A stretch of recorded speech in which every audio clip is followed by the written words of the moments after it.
New World traffic going outward, we also welcomed treasure fleets and ships coming back. Now, why was that? Well, think about this. If you're returning from the New Worlds with a haul of treasure, maybe gold, silver, spices, rum, cotton, tobacco, fine china or tea, often from here, heading to London or Rotterdam, your most dangerous part of your voyage was ahead of you. The English Channel. The French were waiting. French privateers. It's like the salmon and the bear. The bear doesn't wait for the salmon out in the middle of the ocean.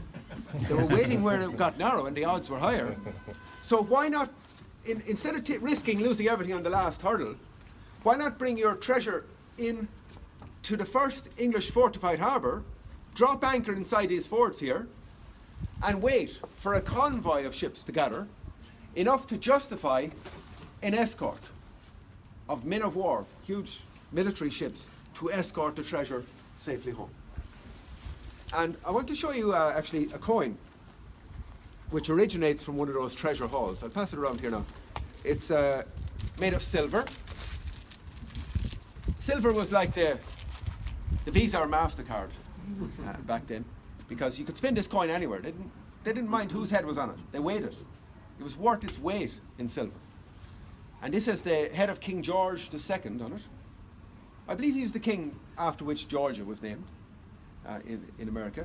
But let me tell you the story of this silver. This silver's story is very interesting. It began its life in the silver mines of the Spanish Empire in Potosí, present-day Bolivia, mined by the Spanish, taken by Lima then overland to Lima, then overland and across South America, onto Spanish New World treasure ships and back to Spain.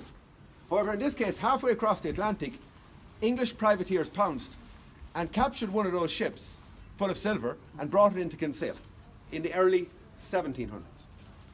And when they dug here beneath cocoa beans, they found 80 tons of solid silver. Wow. So they sent a boat to England with no treasure aboard to tell the king, King George II.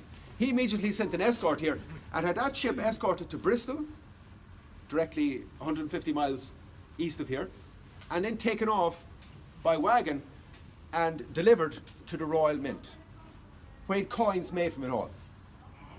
Enough silver to generate a new coinage. And I'll pass it around, very interesting detail on it, because you see the King George, or the head of King George VI, of course, and beneath his head, he could not resist impressing these letters, L-I-M-A. It became known as the Lima coinage. Can you imagine what the Spanish felt when they saw that? Because not only had the English stolen their treasure, but rubbed their noses in it by printing Lima.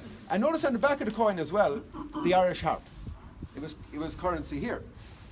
Now, how much was that worth? That's a shilling. I'll pass around. And if you were alive back then, this was a day's wages for a skilled labourer in the Wedgwood pottery in England. A shilling a day. By the way, it cost me a day's wages to buy it recently. So it's all relative. But that's due to the rarity of those.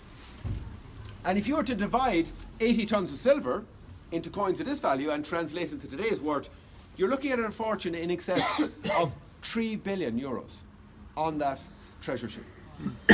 Whole economies could swing on these privateering hauls. Now, the benefit for Kinsale was indirect. You could not land the silver here. Taxes had to be paid. Well, this is going directly to the king, so he took care of that. But generally, taxes had to be paid on the trade. Our benefit was indirect, because we had very wealthy, hungry and thirsty sailors in the harbour. So provisioning, again, but a much closer version to this. So we had two legs of the trade: provisioning the New World ships on the way out and welcoming the New World fleets back. And if you're ever digging in your attic back home and come across a chest of coins with Lima on them, please give me a call. I'll be on the first flight over. Okay? So there's a slice of life during your ancestors' time here, Phil. Can you imagine the wooden sailing ships sailing in? And you know, the coopers, 120 coopers working in the town, the farmers preparing all this produce.